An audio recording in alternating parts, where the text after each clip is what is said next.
Hello everyone, welcome to Entech study. इस lecture में हम फिजिक्स के चैप्टर 5 का डिस्कशन करेंगे, जो कि लीवर है, तोलक है। इसके पहले 4 चैप्टर का लेक्चर से अपलोड किया जा चुका है।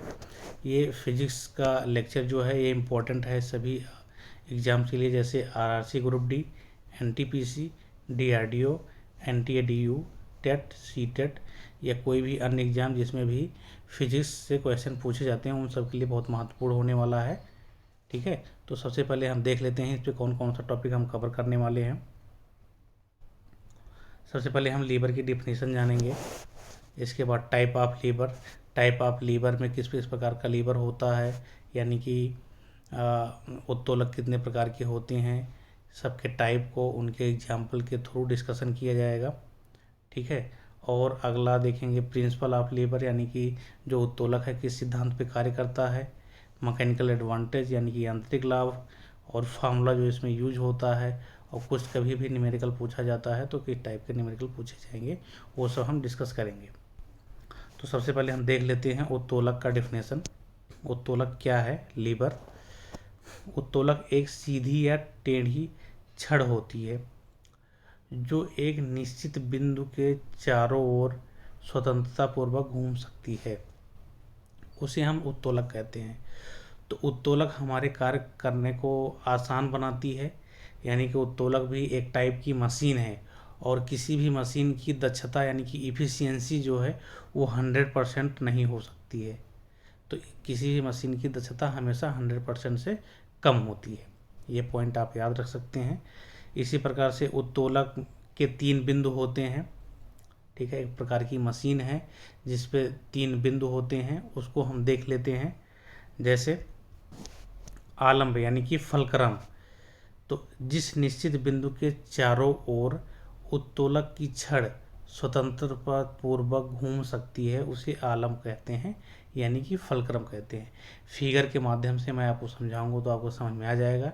यहाँ पे आप ओनली डिफिनीशन देख लीजिए कि जो हमारा उत्तोलक मशीन होती है उसके जो छड़ होता है एक बिंदु के परितः चारों तरफ परितः घूम सकता है, एक बिंदु के परितः वो घूमता है, मूव करता है, उसी पॉइंट को हम आलम या फलक्रम कह देते हैं। दूसरा पॉइंट क्या है? आयास यानी कि एफर्ट। तो उत्तोलक को उपयोग में लाने के लिए उस पर बल लगाया जाता है उसे आयास कहते हैं, यानी कि जो मशीन है, उत्तोलक मशीन है, उसको हम ऑपरेट करने के लिए जिस पॉइंट पे हम जिस बिंदु पर बल लगाते हैं उसे आयास या प्रयास या एफर्ट कहते हैं। ठीक है, इसी तरह से लोड देख लेते हैं। लोड या रेजिस्टेंस उसे कहते हैं भार। उत्तोलक के द्वारा जो बोझ उठाया जाता है उसे भार कहते हैं। ठीक है, तो भार, लोड या रेजिस्टेंस तो तीनों एक ही हैं। तो जहाँ मशीन जब कार्य करना होता है, जिस पॉइंट पे हम लोड अप्लाई करते हैं, जिस पॉइंट पे हम लोड रखते हैं, उस बिंदु को हम क्या कहते हैं? भार, लोड या रेजिस्टेंस। इसके आगे बढ़ते हैं हम। सबसे पहले देखते हैं अब उत्तोलक के प्रकार। तो उत्तोलक 3 प्रकार का होता है। ठीक है, उत्तोलक में 3 बिंदु तो 3 बिंदु का हमने डिस्कशन कर लिया। अब उत्तोलक के टाइप का डिस्कस करते हैं। उत्तोलक 3 प्रकार का होता है, उसको हम कैसे पता करेंगे कि किस किस वर्ग का उत्तोलक है, किस श्रेणी का उत्तोलक है। तो प्रथम श्रेणी का उत्तोलक, द्वितीय श्रेणी का उत्तोलक और तृतीय श्रेणी का उत्तोलक 3 प्रकार का होता है। तो यहाँ पे मैंने आपको एक ट्रिक दिया है शॉर्टकट, जिससे आप याद रख सकते हैं। FLE, फिली, FLE। एफ यानी कि फलक्रम।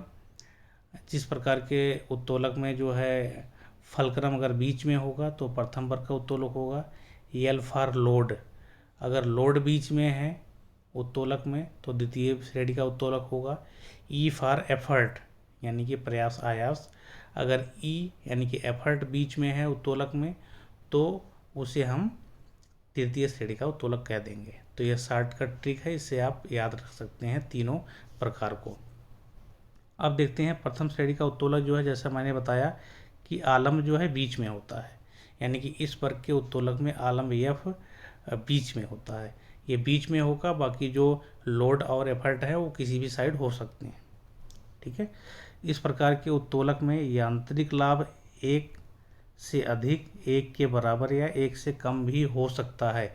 इसको जब हम उत्तोलक के सिद्धांत स्टडी करेंगे, वहाँ पे यांत्रिक लाभ का फार्मूला आपको डिफाइन करेंगे, तो वहाँ से आप समझ पाएंगे कैसे यांत्रिक लाभ प्रथम श्रेणी के उत्तोलक का एक से अधिक, एक के बराबर या एक से कम हो सकता है। ठीक है, तो यहाँ पे आप इतना याद रख सकते हैं। अब देखिए फिगर है, इसमें देखिए फलक्रम यहाँ पे है, आलम, ठीक है, सेंटर में है, यानी कि ये प्रथम श्रेणी का उत्तोलक है, और एफर्ट हम यहाँ से लगा रहे हैं, लोड हमारा इस साइड रखा हुआ है। तो एफर्ट हम चूँकि नीचे लगा रहे हैं, इसलिए हमारा जो मोशन होगा वो ऊपर की तरफ होगा। तो इस फिगर के माध्यम से आप इतना समझ सकते हैं। इसी प्रकार से हम आगे बढ़ते हैं, तो उसके एग्जाम्पल्स को देख लेते हैं।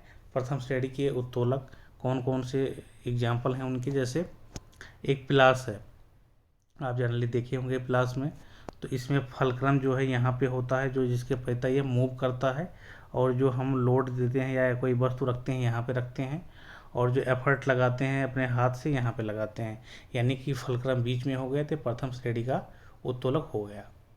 इसी प्रकार से आप कैंची देखें, कैंची में भी सेम होता, फलक्रम बीच में होता है, जिसके पहिया ये मूव करता है अप एंड डाउन।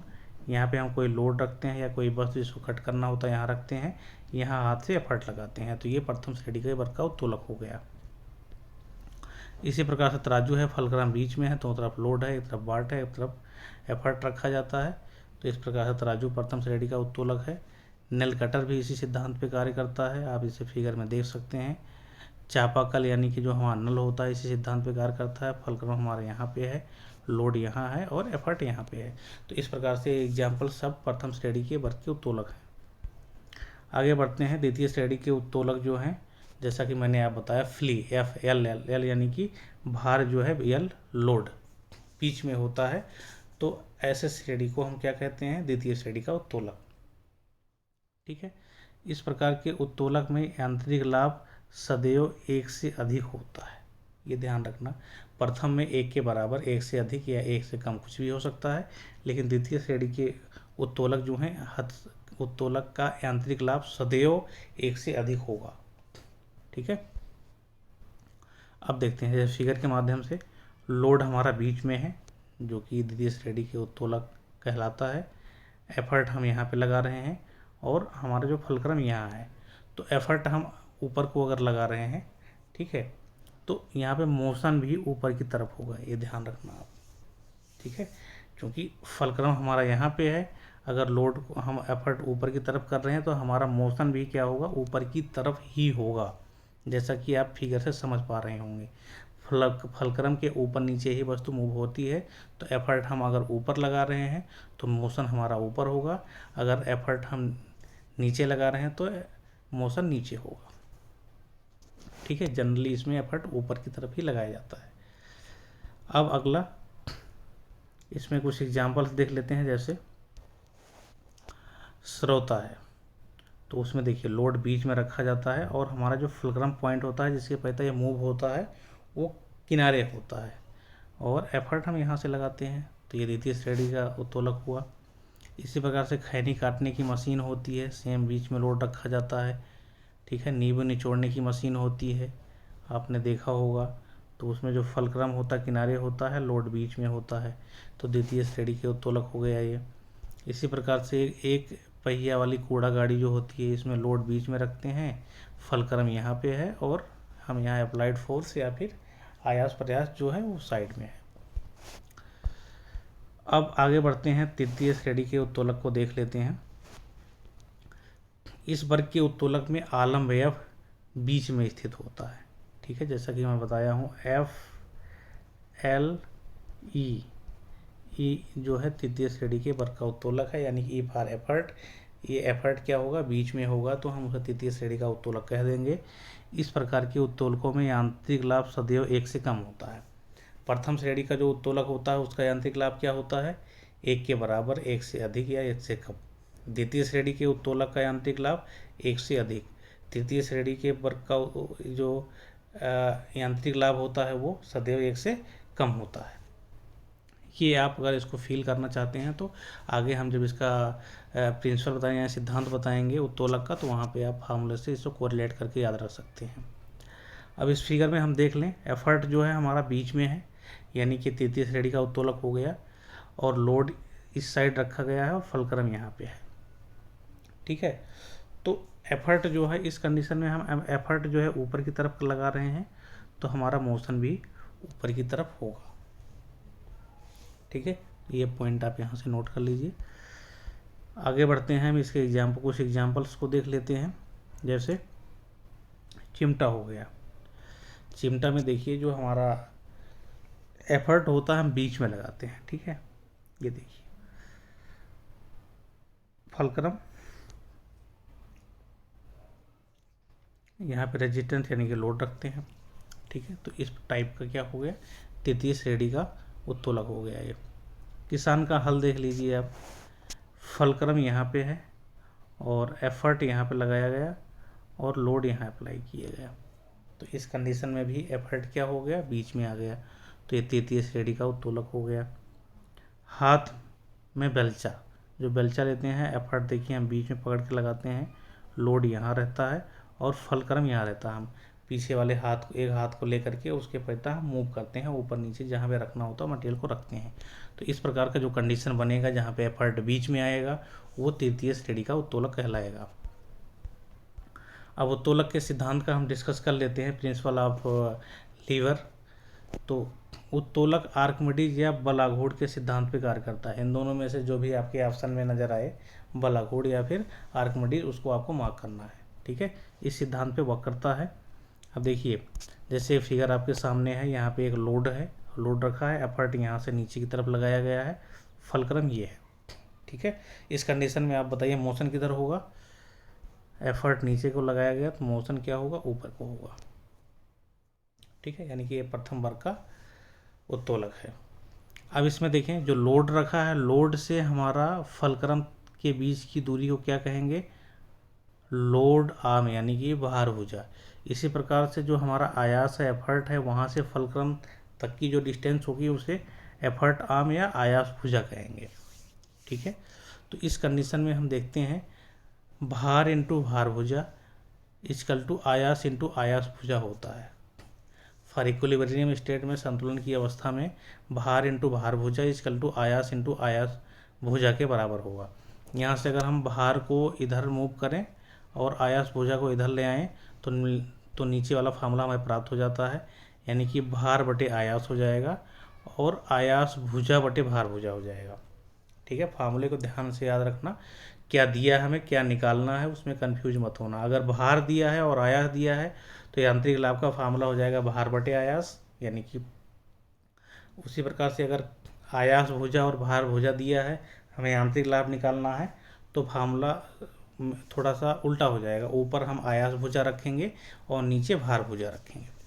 ठीक है, भुजा की बात होगा तो दोनों एक दूसरे के ऊपर नीचे हो जाएंगे। ठीक है, तो यहाँ से आप कोरिलेट करके जो एग्जाम्पल्स हैं, जैसे यांत्रिक लाभ 1 से अधिक होगा या 1 से कम होगा, तो जो एग्जाम्पल हैं वहाँ पे आप देख सकते हैं। जैसे द्वितीय श्रेणी का जो उत्तोलक है उसमें यांत्रिक लाभ क्या होता है, 1 से अधिक होता है। यानी कि आप अगर आप द्वितीय श्रेणी का कोई भी एक एग्जाम्पल उठाएंगे, उसमें आप देखेंगे कि आपको जो आयास भुजा जो है वो सदैव जो है ज़्यादा मिलेगा रेस्पेक्ट टू भार भुजा। जैसे एक एग्जाम्पल मैं आपको समझाता हूँ। सपोज हम द्वितीय श्रेणी के वर्ग का उत्तोलक का जो है आंतरिक लाभ 1 से अधिक होता है। इसको अगर आप एग्जाम में भूल गए तो कैसे कोरिलेट करके समझ सकते हैं। जैसे देखिए, यही आप फिगर जो आपके सामने फिगर है, इससे आप देख सकते हैं ये आंतरिक लाभ जो हमारा होता है आयास भुजा बटे भार भुजा होता है। ठीक है, तो देखिए आयास भुजा कहाँ है, यहाँ से ले करके यहाँ तक का क्या है हमारा आयास भुजा। ठीक है, और भार भुजा क्या है, यहाँ से लेकर के यहाँ तक हमारा भार भुजा है। ठीक है, यानी कि अब यहाँ पे आयास भुजा को हम भार भुजा से भाग देंगे, क्योंकि ये वैल्यू जो है ज़्यादा है इससे, तो हमेशा इसकी वैल्यू 1 से अधिक आएगी। ठीक है, तो इस तरह से आप कोरिलेट करके इन्हें याद रख सकते हैं कि आंतरिक लाभ क्या होगा, 1 से अधिक होगा या 1 से कम होगा या 1 से बराबर, अधिक या कुछ भी हो सकता है। तो वो आप डिफरेंट टाइप के जो दिए हैं तीनों श्रेणी में वो याद रख सकते हैं यहाँ से। ठीक है। तो आपको सारा कंप्लीट हो गया, सारे टॉपिक्स इसमें जो मैं बताया था सारा कंप्लीट कर दिया। कभी कभी न्यूमेरिकल बनेगा तो इस फार्मूले पे बनेगा, तो ये फार्मूला आप याद रखें, ठीक है। बाकी इसमें कभी कोई न्यूमेरिकल इतना डीप में नहीं पूछा जाता है, एक ही फार्मूला है, इस पर कभी भी पूछा जाएगा तो इसी पे बेस्ड होगा, ठीक है। तो इस प्रकार से ये लेक्चर यहीं पे समाप्त होता है, इसके सारे टॉपिक कवर हो गए। अब हम नेक्स्ट लेक्चर में चैप्टर 6 के साथ मिलेंगे। तब तक के लिए अच्छे से आप स्टडी कीजिए, पढ़ाई करिए। तब तक के लिए bye bye, take care, thanks for watching this video.